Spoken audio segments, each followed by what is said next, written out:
Oke, udah pada buka mikrofon ya. Siap, izin Oke. gabung. Ya, sapa-sapa dulu nih dari mana absen-absen yuk. Sebutin kabupatennya yuk. Kayak live nih jadinya. Santai ya. Bojonegoro hadir. Bojonegoro. Yuk, kabupaten mana lagi?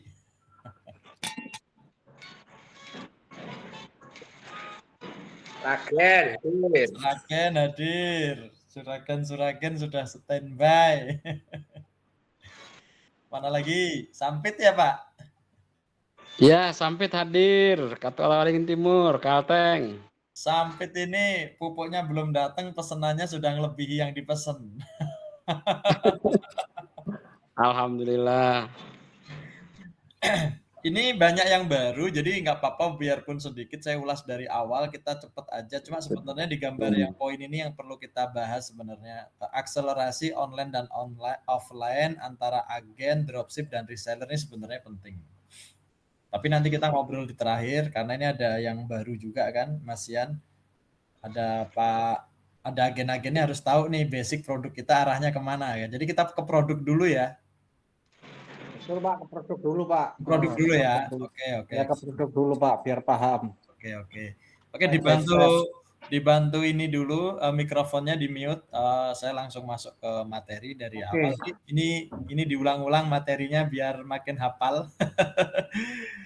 Oke, saya mulai. Bismillahirrahmanirrahim. Assalamualaikum warahmatullahi wabarakatuh. Oke, warahmatullahi wabarakatuh. Ya, teman-teman semua, selamat datang. Berawal dari 4 juta orang ini, mudah-mudahan menjadi 4 miliar manusia-manusia hebat. Amin. Ya, silaturahmi malam hari ini mudah-mudahan dicatat sebagai mencari ilmu, menuntut sebagai ibadah, yaitu ibadah mencari ilmu, juga mencari rezeki buat kita semuanya.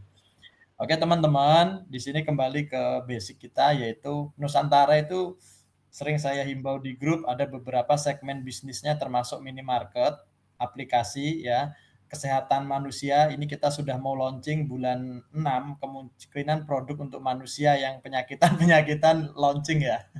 Itu.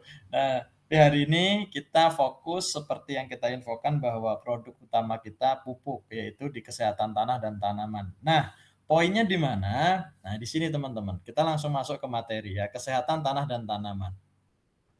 Visi kita yaitu mensejahterakan petani, visinya itu. Jadi targetnya adalah kalau petani sejahtera, petaninya belanja terus ya, yang jualan juga senang gitu. Jadi win, petaninya menang, penjualnya juga menang gitu. Nah, melalui apa? Meningkatkan produksi pertanian dan perkebunan, targetnya itu.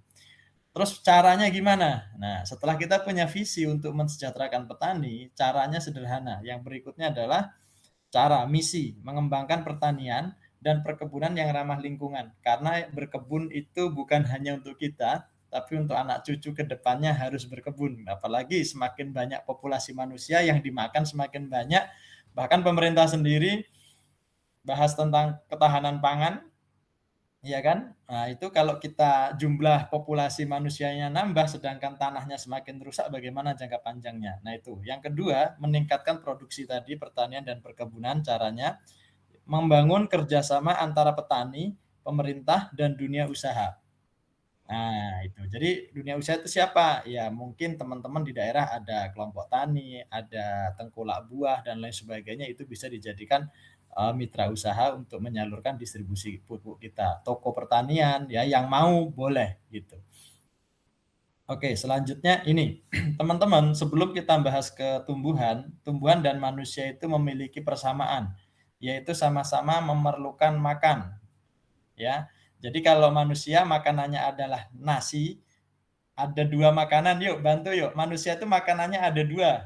Makanan yang bisa dimakan dan makanan yang perlu dimasak. Kira-kira yang perlu dimasak atau yang langsung dimakan apa kira-kira? Boleh buka mikrofonnya biar komunikasi. Ya langsung bisa dimakan nasi yang sudah matang. Nasi yang sudah matang, buah-buahan ya. Buah-buahan bisa langsung dimakan. Oke. Nah, sedangkan sayuran, terus beras itu perlu dimasak. Nah, yang masak siapa? semua itu kita beli, kita yang masak adalah juru masak. Nih, di sini ada gambaran manusia itu perlu makanan. Kalau makanan yang perlu proses pemasakan itu yang memasak adalah juru masak. Nah, proses dimasak. Nah, ini namanya misal beras ya dimasak dulu gitu. Baru jadi nasi baru dimakan. Enggak semua makanan bisa langsung dimakan. Nah, tumbuhan itu juga sama. Tumbuhan itu memakan yang namanya unsur hara. Nah, yang memasak unsur hara itu contohnya. Nah, hara itu apa aja? Ada yang bisa langsung dimakan, ada yang tidak bisa langsung dimakan. Gitu. Ya, yang tidak bisa langsung dimakan apa? Contohnya gini, kalau teman-teman pupuk KCl, itu ada kloridanya. Kloridanya harus dihilangkan dulu atau harus dinetralisir. Itu sebenarnya gitu. Terus kalau ngomongin urea, urea itu belum bisa dimakan. Kalau pupuk N, urea, sebutannya yang di umum itu belum bisa dimakan. Karena yang dimakan tanaman adalah nitrat. Makanya kalau pupuk NO3 atau KNO3, ada NO3-nya yang putih itu, 1 kilonya 60.000. Makanya kalau sawit dipupuk itu borosnya luar biasa. Ya, nah contoh itu kalau ngomongin di sawit. Jadi ada beberapa makanan pupuk itu yang belum siap dimakan oleh tanaman, yaitu perlu proses yang disebut biokimia. Nah, masaknya di mana? Di dalam tanah disebut biokimia. Yang masak siapa? Kalau beras tadi yang masak juru masak, istri, koki, magicom alatnya ya. Kalau di sini gambarannya biokimia itu adalah mikroorganisme atau makhluk hidup yang memasak daripada unsur-unsur hara yang diperlukan oleh tanaman. Seperti itu. Nah, ini ya. Jadi tumbuhan sama manusia persamaannya adalah sama-sama makan, sama-sama ada yang memasak, untuk yang dimakan supaya bisa terserap secara maksimal. Oke, kita lanjut. Oke, langsung ke program pemerintah. Program pemerintah sendiri yaitu ketahanan pangan nasional, meningkatkan produksi pertanian, mendorong pertanian organik yang ramah lingkungan dan berkelanjutan. Yang berikutnya mengurangi subsidi pupuk kimia terutama untuk di perkebunan kelapa sawit. Kelapa sawit sudah nggak dapat subsidi, sedangkan ini harganya naik nih. Hari ini harganya naik. Kalau di padi masih mending ya dapat subsidi gitu. Oke, next. Nah, tantangan pertanian kita di Indonesia itu ini. Produksi pertanian sangat tergantung pada pupuk kimia. Karena apa? Pupuk kimia sudah pakai dari sangat lama gitu. Ya, jadi kalau nggak pakai pupuk kimia ya nggak bisa. Dan memang tanah kita itu sangat memerlukan pupuk kimia, tanaman kita. Tetapi kalau nggak kita imbangi teman-teman, resikonya adalah nanti kita sebutkan di berikutnya ya. Nah ini jadi ketergantungan dengan pupuk kimia itu sudah sangat lama. Jadi kalau dirubah mindsetnya susah banget gitu kan. Yang berikutnya harga pupuknya terus naik. Contoh ini non subsidi sudah naik ini. Pasokan pupuk sering tersendat. Mungkin tempat teman-teman ada yang tidak tersendat, tapi ada di beberapa wilayah Indonesia itu yang tersendat. Apa sih yang diharapkan petani? Yaitu biaya bertaninya lebih murah dan hasil panennya meningkat. Cocok nggak kira-kira? Biaya bertaninya lebih murah, hasilnya meningkat. Cocok ya? Cocok. Nah, cocok. Oke, kita lanjut. Nah, untuk biar benar meningkat gimana? Ternyata kalau kita orang jualan pupuk biasanya ngomong pupuk segala pupuk segala-galanya. Ya, tidak seperti itu. Bahwa pupuk sendiri di sini kita urutannya nomor 4. Kebutuhan tanaman itu udara, air, sinar matahari, hara, makhluk hidup lainnya atau mikroorganisme. Jadi mikroorganisme ini yang memasak unsur hara tadi gitu. Yang masih mentah gitu ya. Nih udara, air, sinar matahari itu penting. Nah, hara itu pupuk. Nah, nanti kita pecah nih di unsur hara ini. Jadi yang dicukupkan tanaman bukan hanya makan. Makan aja nggak ada udara, tanahnya keras, air nggak ngeresap, sinar matahari nggak pas, ya sama aja. Haranya tidak efektif. Jadi makanan itu tidak satu-satunya solusi untuk hidup baik gitu ya. Jadi faktornya bukan hanya masalah pupuk gitu. Oke ya, jadi ada 1, 2, 3, 4, 5. 5 faktor ini sangat diperlukan gitu. Oke, kita buka lagi. Nah, kebutuhan hara. Contoh ya, hara makro. Nah, ini mungkin teman-teman sudah yang petani udah benar-benar udah setiap hari bertemu dengan istilah ini gitu. Contoh di sini ada hara makro utama, makanan utama. Makanan utama tanaman itu nitrogen, fosfor, kalium. Kalau pupuk tunggalnya nitrogen itu adalah urea, fosfat itu TSP, kalium itu sumber kalium dari KCl. Nah, ini makanan utama. Hara makrosekunder itu sulfur, magnesium, Mg, kalsium, kiserit ya, itu termasuk Mg, magnesium. Nah, hara mikronya yang kecil-kecil nih, ini masuknya ke boron, seng. Boron ini perangsang bunga, buah ya, seng, mangan, tembaga, dan lain sebagainya. Di situ unsur-unsur mikro. Nah, ini baru unsur hara yang dimakan oleh tanaman kita. Ya, oke, next. Nah, jenis-jenis pupuk. Jenis-jenis pupuk ini dibagi beberapa kategori. Di lapangan itu kadang cuma menggunakan satu kategori. Jadi pahamnya petani atau ada beberapa orang kalau pupuk ini harus dicampur ini, kalau pakai ini nggak pakai ini. Nah, itu juga nggak tepat karena kebutuhan tanah sendiri sebenarnya memerlukan 3 unsur pupuk ini, teman-teman. Pupuk anorganik ini sangat diperlukan, yaitu pupuk kimia. Urea, TSP, KCl, ZA, SP36, NPK, dan lain-lain. Ini diperlukan. Ya, namun di KCl ini ada Cl, tulisan Cl ini klorida. Klorida ini tidak diperlukan tanah. Maka dari itu dia perlu ditunjang oleh pupuk organik nantinya. Nah, urea juga masih mentah, perlu proses perubahan dari unsur N menjadi NO3 supaya bisa dimakan. Siapa yang memasak? Itu pupuk hayati, mikroba. Terus TS juga perlu dirilis, apalagi kalau pakainya RP, batuan fosfat. Ya, itu nggak bisa langsung diserap oleh tanaman, maka perlu mikroba merilis fosfat untuk bisa dimakan oleh tanaman. Nah, 3 jenis pupuk ini harusnya masuk ke lahan kita. Tapi kalau 3-3-nya boros, nah makanya kita hadir bagaimana kita dapat 3-3-nya tapi biayanya sama ataupun lebih hemat, gitu ya. Kalau boros tuh hajar kimia terus tuh boros, semakin banyak nggak semakin terserap. Karena apa? Kloridanya mencemari tanah, tanahnya semakin rusak. Nah, pupuk organik itu tergolong pupuk kompos, pupuk kandang dan lain sebagainya itu masuknya pupuk kompos, teman-teman. Ya, jadi organik kita itu masuknya ke stimulan. Organik yang sudah siap dikonsumsi. Contoh, kalau kita minum teh itu kan nggak mungkin minum ampasnya.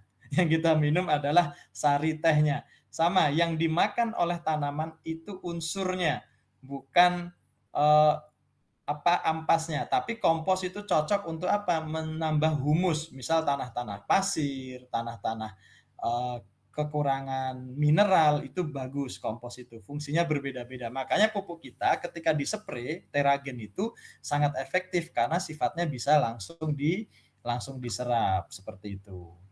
Nah, pupuk hayati. Nah, pupuk hayati ini yang jarang sekali diperhatikan sama petani kita.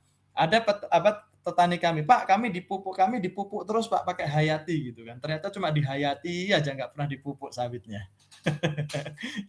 Hayati ini adalah pupuk makhluk hidup, teman-teman. Mikroba kecil-kecil yang di dalam tanah yang sering kita semprot pakai herbisida, kita kasih pupuk, dia mati lama-lama. Akhirnya apa?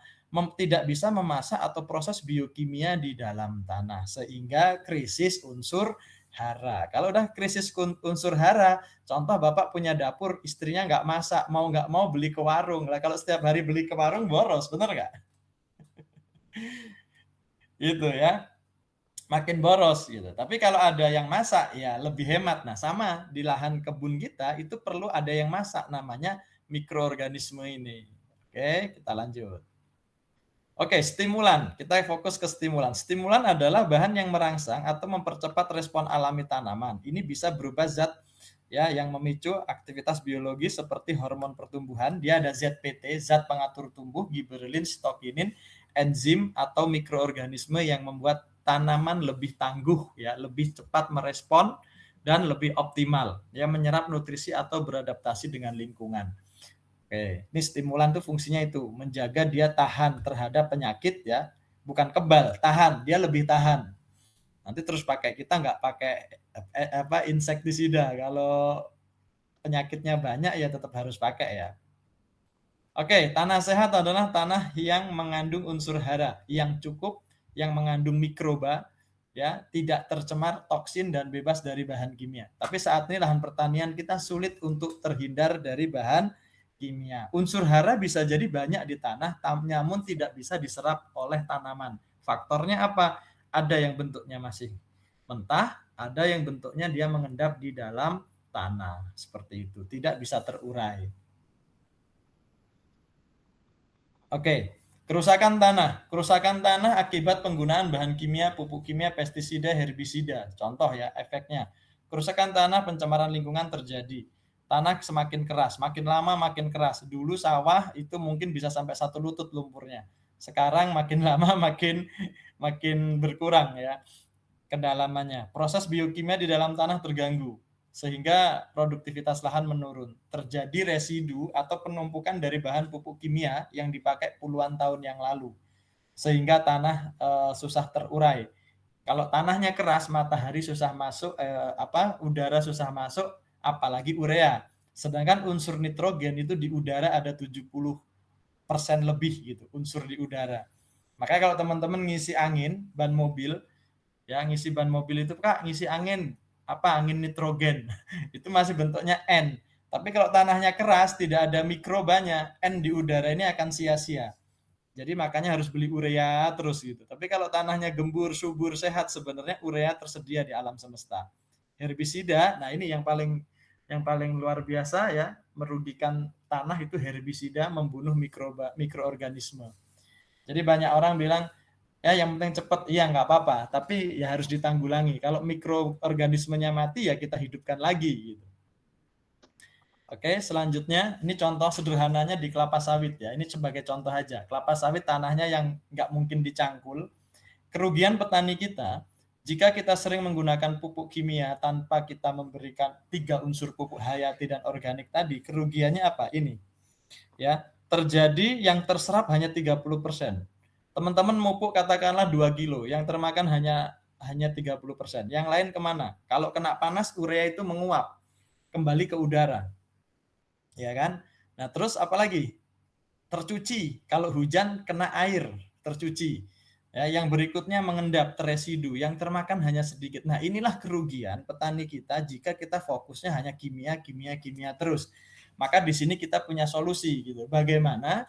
Ini kalau cuma 2 kilo terserap 30% kan hanya 6 on, sisanya terbuang. Makanya kita punya konsep bagaimana mengurangi tapi bisa terserap secara maksimal. Seperti itu. Oke, kita lanjut. Nah, langsung ke produk.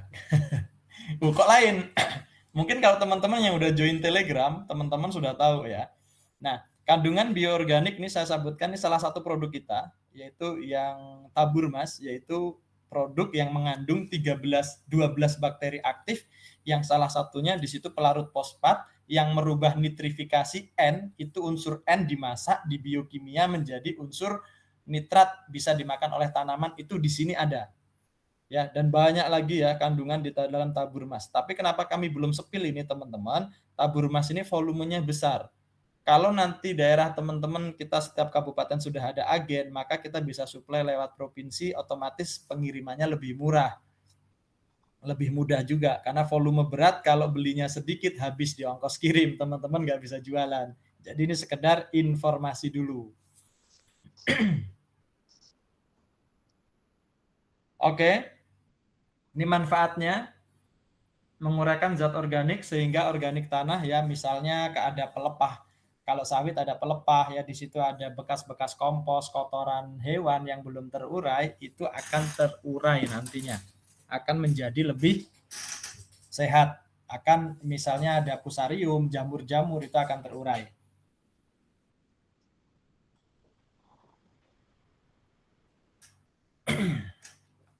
Oke, menghemat pupuk kimia 30-60%, 30-50%. Nah, ini pelanggan kami rata-rata sudah menghemat di angka 30% ya, masih berhasilnya di 30%, belum sampai 50%, meningkatkan produktivitas tanaman. Nah, ini legalitasnya.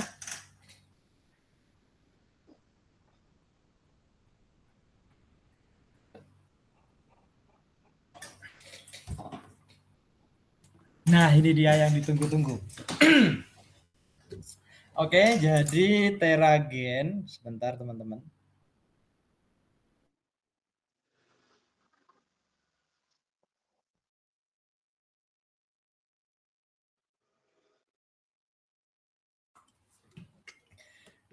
Nah, ini Teragen. Teragen itu biostimulan yang kandungannya super aktif gitu ya. Di dalamnya dia bisa memperbaiki tanah nih. Ya. Mengandung potasium. Potasium itu kalium untuk merangsang buah juga, untuk membesarkan buah dan memberatkan jenis umbi-umbian ataupun buah yang ada di atas. Yang diperkaya asam amino. Asam amino ini akan membantu proses fotosintesis ya. Fotosintesis di dalam daun. Jadi dia melalui stomata. Dia nggak harus melalui akar. Jadi kalau dispray dia cepat penyerapannya dan cepat hijau. Di sini ada silika. Silika itu juga melindungi kekuatan batang, daun, dan buah. Biar tidak mudah rontok, ini juga membantu silika. Nah, yang paling jarang ada di pupuk seperti ini adalah ekstrak seaweed, rumput laut. Ya, rumput laut ini mengandung ada ZPT. Sebenarnya kalau di browsing lebih lengkap lagi ya. Cuman saya sebutkan aja ZPT, zat pengatur tumbuh, yang dimana di situ juga merangsang pembungaan yang bunganya bisa banyak. Jadi kalau pakai teragen, yang penting sebelum masa pembungaan disemprot dulu. Kalau sudah keluar bunganya stop. Dan di sini ada trichoderma dan rhizobium. Nah, makanya teman-teman kenapa kami anjurkan ke teragen dulu? Karena apa? Teragen ini sudah kompleks, sudah ada mikrobanya, walaupun belum selengkap tabur mas. Next, kalau tabur mas diperlukan, kita juga akan kirim. Kita harus ada cadangan. Karena teragen ini terus terang produknya impor gitu. Nah, yang lokal itu yang tabur mas tadi, teman-teman. Kita harus punya cadangan kan, sewaktu-waktu terjadi geopolitik, setidaknya kita juga ada cadangan gitu ya untuk persiapan. Jadi trichoderma dan rhizobium. Nah, ini rhizobium adalah merubah nitrifikasi itu ada di rhizobium ini, teman-teman. Oke, kandungannya ini. Nah, ini manfaatnya potasium humat membantu meningkatkan kapasitas tukar kation. Tukar kation itu kapan unsur hara dari pupuk kimia itu kapan dilepas, kapan disimpan, itulah namanya tukar kation. Jadi kalau nggak ada potasium humat, kondisi tanahnya kering tadi, pupuk tidak bisa tersimpan, justru terbuang. Nah, gitu ya. Jadi ini sangat membantu di tanaman apapun, fungsinya adalah untuk salah satunya tukar kation tadi. Jadi mampu menyimpan dan melepas nutrisi saat tanaman memerlukan makanan gitu. Ini asam amino tadi yang memacu ya, pemicu pertumbuhan, fotosintesis dan lain sebagainya. Seaweed yang saya jelaskan tadi sudah singkat-singkat ya. Trichoderma juga sudah, ini kandungan-kandungannya dan legalitasnya sama. Ini izin edar kita di Indonesia. Kita sudah ada izin edarnya semua ya, yang tadi juga sudah. Nah, sebenarnya malam hari ini kami yang mau menekankan selain tentang produk ya. Jadi produk kita itu akhirnya perlu nggak sih gitu. Setelah tahu kayak gini, oh ya berarti perlu dong kalau kimia terus nggak. Akhirnya teman-teman tahu segmen marketnya kemana. Semua yang memupuk kimia berarti perlu pupuk kita. Nah, itu ya, itu garis besarnya seperti itu. Jadi kalau